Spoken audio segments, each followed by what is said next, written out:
ശ്രീ ഗോകുൽചന്ദ്രൻ ശ്രീ ഗോകുൽചന്ദ്രൻ നമുക്ക് അന്താരാഷ്ട്ര തലത്തിലുള്ള നമ്മുടെ നിലപാടുകളും നമ്മുടെ കാഴ്ചപ്പാടുകളും വെച്ച് ഒരു സൈനിക നടപടിയിലേക്ക് പെട്ടെന്ന് പോവുക എന്ന് പറയുന്നത് ബുദ്ധിമുട്ടേറിയ കാര്യമാണ്. അതിനപ്പുറത്തേക്ക് നമ്മൾ വളരെ സമാധാനപരമായി ജീവിക്കുന്ന, വലിയ ആഭ്യന്തര പ്രശ്നങ്ങളില്ലാതെ ജീവിക്കുന്ന, സമാധാനം കാംക്ഷിക്കുന്ന ഒരു ജനത കൂടിയാണ്.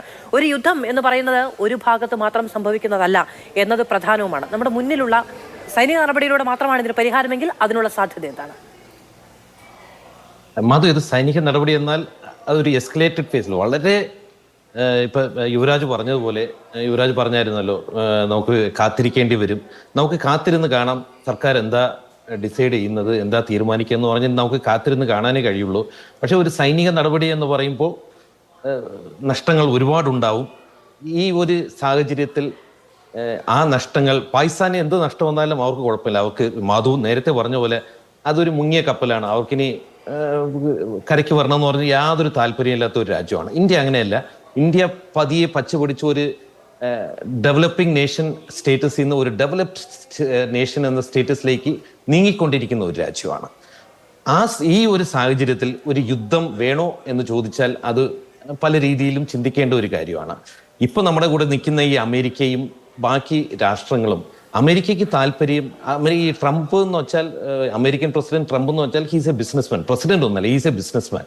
പുള്ളിക്ക് എവിടെ കച്ചവടം ചെയ്യാൻ കഴിയുമോ, അതിപ്പോ ഇന്ത്യ എന്നല്ല പാകിസ്ഥാനില്ല, ആരാണോ അവരുടെ കസ്റ്റമർ, അവർക്ക് ആവശ്യമുള്ള സാധനങ്ങൾ അവർ കൊടുക്കും. പിന്നെ വലിയൊരു ഫാക്ടർ ചൈനയാണ്. ചൈന എന്ത് സംഭവിക്കുന്നു വെച്ചാൽ, നമ്മൾ പാകിസ്ഥാനുമായിട്ട് ഒരു ചെറിയ തോതിലെങ്കിലും ഒരു ഏറ്റുമുട്ടലിൽ നമ്മൾ എൻഗേജ് ആവുമ്പോൾ ചൈന അപ്പോഴായിരിക്കും നമ്മൾ ഇങ്ങോട്ട് കോൺസെൻട്രേറ്റ് ചെയ്യുമ്പോൾ ചൈന അവരുടെ ആ ബോർഡറിൽ നിന്ന് ഓൾറെഡി അവിടെ ഒരുപാട് ഈ അരുണാചൽ പ്രദേശ് പോലുള്ള സംസ്ഥാനങ്ങളിൽ എന്താ സംഭവിക്കുന്നു നമുക്കറിയാം.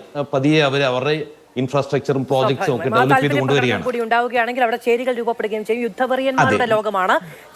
അതെ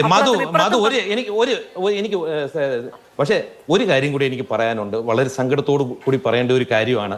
പാകിസ്ഥാൻ എന്തുകൊണ്ടാണ് ഇത് പാകിസ്ഥാൻ അല്ലെങ്കിൽ പാകിസ്ഥാൻ സപ്പോർട്ട് ചെയ്യുന്ന ഈ തീവ്രവാദികൾ എന്തുകൊണ്ടാണ് ഇത് ചെയ്തത്?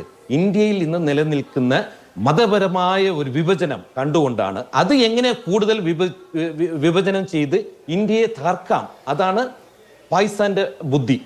ഇപ്പോഴും എന്താ സംഭവിക്കുന്നതെന്ന് വെച്ചാൽ, നമ്മൾ ഇപ്പോഴും വന്നിട്ട് കൊല്ലപ്പെട്ടത് ഹിന്ദുവാണ്, മുസ്ലിംസ് ആരും മരിച്ചില്ല, മുസ്ലിംസ് അങ്ങനെയാണെന്ന് പറഞ്ഞിട്ട് ഒരു വിഭജനം, അത് സങ്കടകരമായ ഒരു കാര്യമാണ്.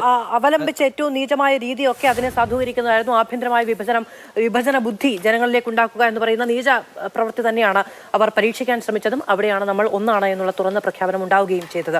രാജ്യം വളരെ കലുഷിതമായ, വളരെ പ്രശ്ന സങ്കീർണമായ തന്ത്രത്തിന്റെ സാഹചര്യത്തിലൂടെ തന്നെയാണ് കടന്നു പോകുന്നത്. അതിനെ ഏതു രീതിയിലാണ് മറുപടി പറയുക എന്നുള്ളത് നമ്മൾ കാത്തിരുന്നു കാണേണ്ടതുമാണ്.